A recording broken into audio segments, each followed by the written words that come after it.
एक दिन की बात है जब मुझे सूरत जाना पड़ा। मेरे पास वहां एक दिन का काम था जिसे निपटाने के लिए मैं ट्रेन से सफर कर रही थी। सूरत पहुंचने पर मैंने एक छोटा सा होटल देखा जो देखने में साधारण और आरामदायक लग रहा था। वहां मैंने अपना सामान रखा और कार्यक्रम स्थल के लिए निकल गई। दिन भर की भाग दौड़ के बाद जब मैं शाम को लौटने लगी तो रात को अंधेरा गहराने लगा था। कार्यक्रम स्थल से निकलकर मैंने एक ऑटो लिया और उस गली के करीब पहुंची जहां मेरा होटल था। ऑटो से उतरकर मैंने एक रिक्शा लिया क्योंकि वह गली तंग थी और वहां तक पहुंचने के लिए पैदल या रिक्शे का सहारा लेना पड़ता था। लेकिन जैसे ही गली तक पहुंची मुझे महसूस हुआ कि मैं रास्ता भूल गई। हड़बड़ी में होटल का पूरा पता लेना भूल गई थी। सिर्फ होटल का नाम याद था, लेकिन सूरत की तंग गलियों में हर ओर सिर्फ गलियां ही गलियां नजर आ रही थी और मुझे पता नहीं चल रहा था कि किस दिशा में जाऊं।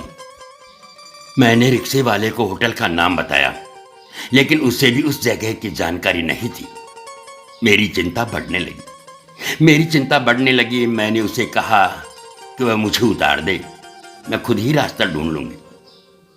उसने मुझे एक मोड़ पर उतार दिया और मैं अकेले ही होटल की तलाश में आगे चलने लगी। लेकिन जैसे ही मैं आगे बढ़ी मुझे मालूम हुआ कि कोई मेरा पीछा कर रहा है।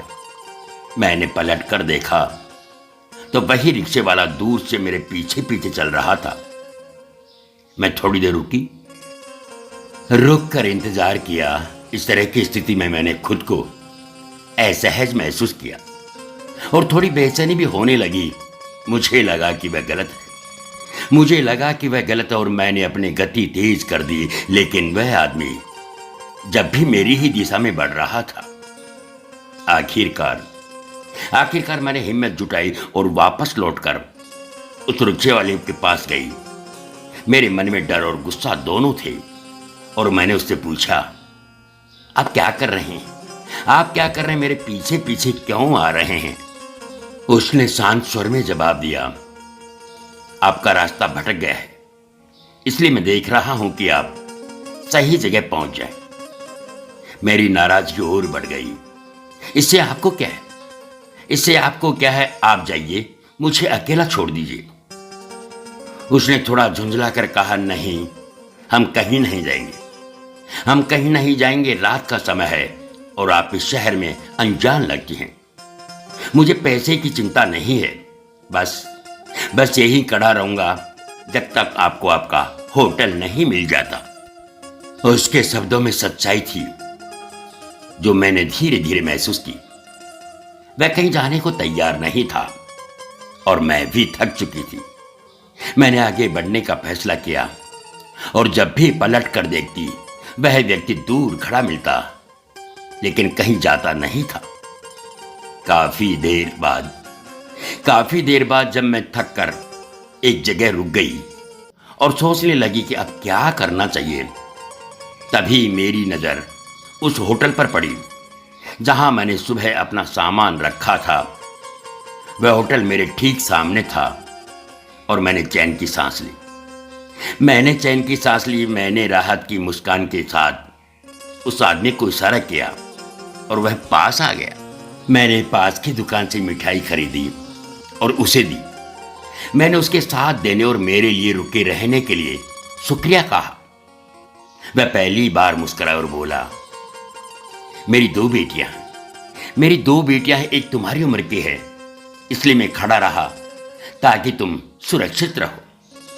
उसकी बात सुनकर मेरा दिल भर आया। उसे देखती रही जबकि वह धीरे धीरे अंधेरे में गुम हो गया।